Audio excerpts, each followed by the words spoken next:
How you doing? It's Patch at the GoodLife Fitness Test Kitchen. Today, we're going to learn how to cook chicken or grilled chicken and how to grill meat, beef, without having to taste like cardboard. To actually have it succulent and good for you.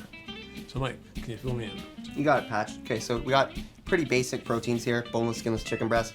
This is a beautiful ribeye steak.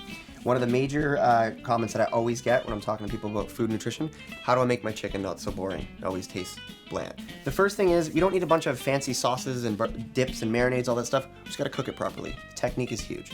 So I wanna get a really moist chicken breast. We wanna get a really moist steak. So that usually happens by cooking it in the oven. We're gonna get a really crispy texture and really good outside crust by putting it on a really hot grill. Okay, so wait a minute. It tastes better in the oven, but it looks better on the grill. Well, I mean, the outside crust is going to taste really good from being on the grill, that good smoky kind of flavor. But typically, chicken gets really dry on the barbecue. Okay, so I'm going to show you a little technique that's going to be the best of both worlds. We just got a basic marinade on here. There's some fresh herbs, a little bit of garlic, some lemon juice, salt and pepper. Okay, so I'm going to get these on now. So what we're going to do is we're going to start them on the hot grill. Okay. So what if you don't have a grill at home? If you don't have a grill, you can get what's called a grill pan, and that's just basically like a frying pan that has little grill marks on it, and you can start it there, and then you can actually take that whole grill pan, put it right into the oven. So you kind of fake it. Exactly. Fake it till you make it. Okay, so we're going to put these on a nice 45-degree angle. Okay. Why 45 degrees? It's just going to give us some really nice lines on there, and I'll show you once we flip nice it. grill lines. Exactly. This is all about presentation too, right, Patch? Okay, so while those are cooking away, we're going to get started on our steak. One of the most basic, simple things I can tell you when you're cooking food, season your food. Put salt and pepper on it. When you go to a restaurant and you say, man, that tastes so good. Why does that taste so much better when I have it at a restaurant?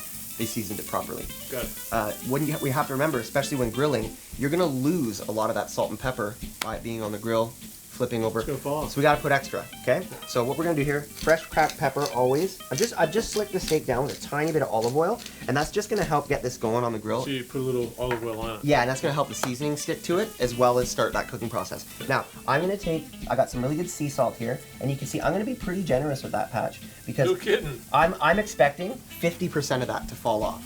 So if I start with 50% of that, it's going to taste like nothing by the time we're done, right? Okay. So what you want, and this is an old restaurant tip or trick here, sorry.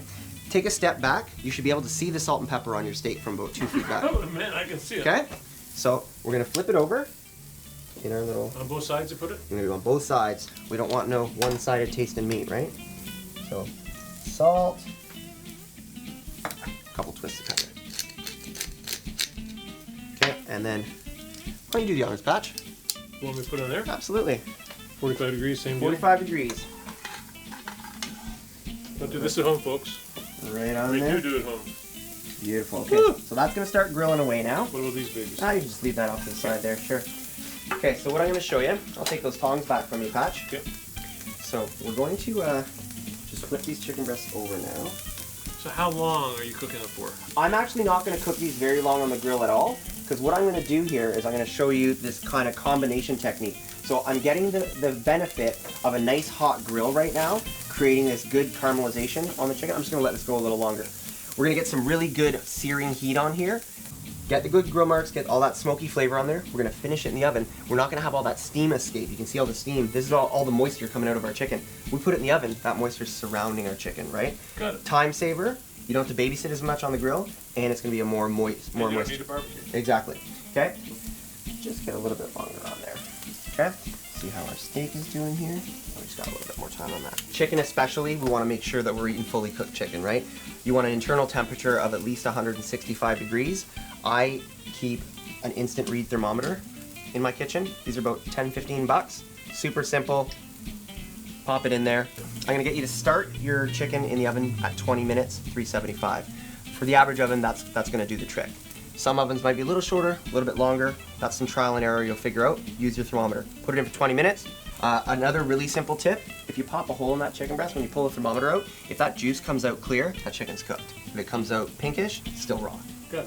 When it's finished, we let it sit and just chill out for a couple minutes. For me with steaks, I let my steak rest half the time that I cooked it for. If I cook this for 10 minutes, I'm gonna let it sit for 5 minutes.